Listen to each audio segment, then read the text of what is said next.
Bom dia, pessoal.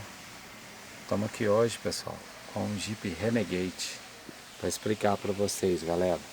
Barulho na suspensão dianteira, certo? Suspensão dianteira batendo. Onde que estava a causa do problema? A causa do problema estava aqui, galera, nessa peça aqui que está na minha mão. Essa aqui é a bieleta, certo? Essa aqui é a bieleta da suspensão dianteira. Ela vai montada lá embaixo. Ela une a barra estabilizadora embaixo e o amortecedor. Ela transfere movimento da barra estabilizadora para o amortecedor. Ela faz força nesses dois, a ponta desses dois prisioneiros, desses parafusos. O que acontece? Nesse caso aqui, ó, a bieleta folgou nesse local aqui, ó. Aqui dentro é como se fosse uma esfera, um pino esférico. Com o tempo ele se folga. Vou movimentar, vamos ver se a gente consegue ver no celular. Opa, não é desse lado aqui. Ver se eu consigo demonstrar no celular para vocês verem. Ah, no celular eu não vou conseguir demonstrar. Deixa eu focar mais, só um minuto. Ó, olha lá. Tá dando para ver a folga. O que acontece? Aqui dentro, nessa aqui foi na parte de cima. Aconteceu uma folga, desgaste aqui dentro. Dentro da bieleta ocorreu um desgaste e esse pino que ficou folgado.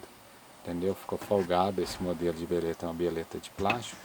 O pino ficou folgado e ocasionando barulho, um toque, toque, toque, toque direto, constante mesmo, entendeu? Parecia ser até amortecedor, mas era folga na bieleta, entendeu? Tem como diagnosticar ela com a roda no lugar, o carro no chão. Alguém balança o carro, você põe a mão aqui. Você vai sentir que vem uma folga daqui quando é ela. Dá também para olhar o carro no elevador ou até mesmo tirando ela, pondo na morsa também, entendeu? E ela tem uma folga, nesse caso que ela deu uma folga até grande, entendeu? O barulho estava bem nítido mesmo. Era folga na bieleta, entendeu? Que é essa peça aqui. A gente foi e trocou apenas a que estava com problema, entendeu?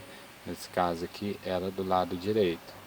Trocou ela, acabou o problema. Do lado esquerdo não estava apresentando folga, entendeu? O cara rodou, andou, gostou, acabou o problema. Tá, então, se você estiver com barulho, suspensão dianteira batendo, corre lá, dá uma olhada na bieleta. Pode ser ela, uma peça fácil de trocar, entendeu? Tirar na roda ali já tem acesso a ela. Mais um detalhe, essa aqui é a original do carro, ela é de plástico. E na hora de você comprar, você vai achar dos dois modelos lá da Mopar. O cliente achou os dois modelos da Mopar. Tanto ela assim nesse material de plástico, como também no material de metal, entendeu? E no metal ela estava do mesmo tamanho, com as medidas exatas, entendeu?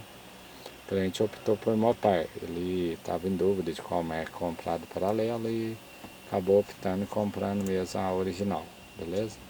Tá aí, se lembrar de algum detalhe eu deixei na descrição aí, galera. Grande abraço a todos aí, valeu!